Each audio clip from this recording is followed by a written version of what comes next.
Hi Tribe, Max here, and as you can see I'm back home in Los Angeles just in time for New Year's. And I wanted to make this video for you because I have a certain ritual that I do at the end of every year that I think is really valuable for you to see. And what I do is I take my notebook and I'll have two sides.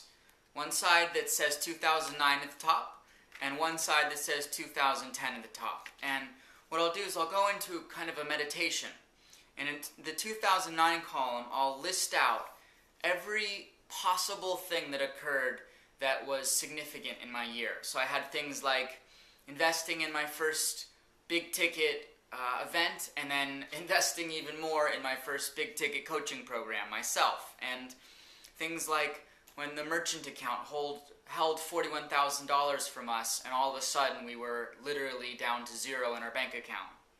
And then I have things like going to Hawaii and Burning Man, and as you know, I just got back from a month-long trip to Asia, and also being able to just spend time with some of the most remarkable, enlightened entrepreneurs that I believe are walking the planet today, like Cynthia Kersey and Alexis Martin-Neely and Vishen Lakhiani, and all these amazing people. And so I go through and I list out everything significant that happened in 2009 that maybe even at the time wasn't all that great. Like I said, having $41,000 in funds held from us like that was pretty challenging at the time. And there was a period when, and this is hard to admit, but I used kind of shady, out of integrity marketing tactics, and there were times when we were literally this close to going under. But I list all these things because it helps you to really see how far you've come in a year. How many amazing, high, spectacular things happened, and how many scary, devastating, low things that happened, and that you're still here. That you've learned and grown and experienced so much that have all added to your story and your evolution and your ability to stand strong as a leader.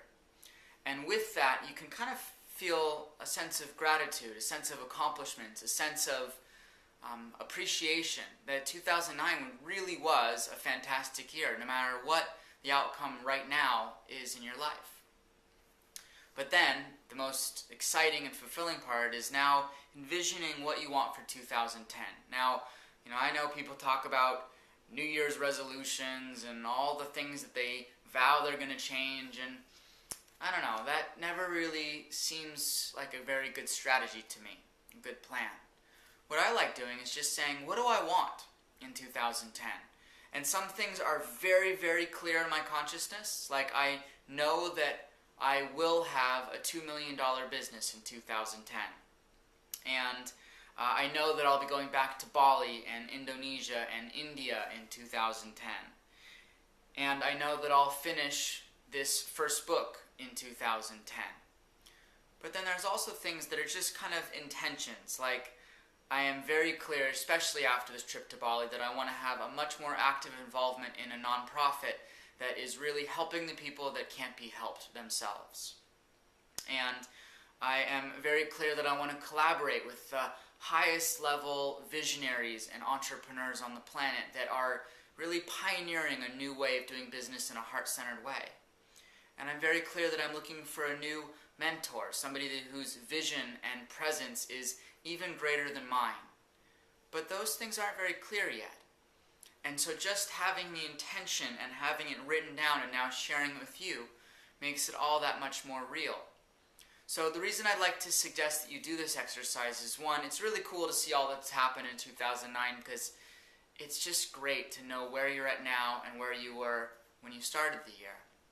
But then that energy can be used to look into 2010 and decide, what do you know you want to happen, like a $2 million business. I want to buy new computers for all my staff. I know that I'll be going to Bali and Indonesia and India again.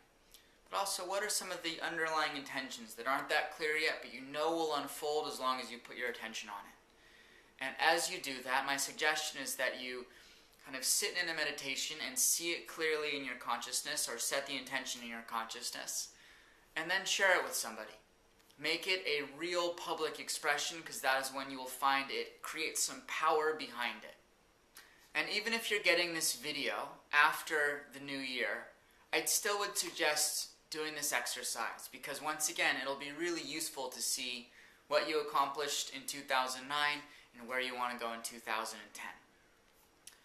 So I hope this video was powerful for you, and even more importantly, I hope that you're willing to share some of your notable accomplishments of 2009 and some of your clear intentions and desires for 2010 right below. And lastly, the next note that you'll be receiving from me is about the upcoming Enlightened Entrepreneur Experience, February 18th through the 21st. So look out for that because what is coming up is so exciting, so powerful, so life-changing that I can guarantee you will not want to miss it. So thank you so much for being an integral part of such a magical year, 2009, and get ready for 2010. It's going to rock.